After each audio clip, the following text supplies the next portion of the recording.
సోదరులారా, మీ అందరికీ తెలుసు పోలవరం అది ఆంధ్ర రాష్ట్రానికి ఒక వరం. అది పూర్తయితే 8 లక్షల ఎకరాల పైన ఉత్తరాంధ్ర వరకు సాగు అవుతుంది. కొన్ని లక్షల ఎకరాలు సాగు అవుతుంది. కరెంటు ఉత్పత్తి అవుతుంది. చుట్టుపక్కల గ్రామాలన్నిటికీ మంచి వస్తుంది.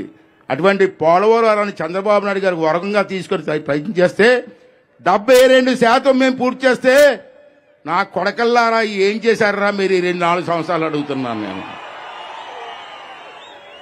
2% కూడా పూర్తి చేయలే. నువ్వే ముఖ్యమంత్రి అడుగుతున్నాను ఈవేళ. మొన్నటి వరకు ఇరిగేషన్ మినిస్టర్ నెల్లూరు జిల్లా ఎవరన్నాడు? అనిల్ కుమార్.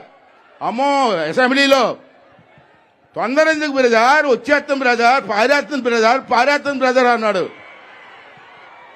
ఆ నీరు కనపడలేదు, ఆడు కనపడలేదు ఎక్కడ. తర్వాత ఇప్పుడు ఒక్క కొత్త మంత్రి వచ్చారు, అంబటి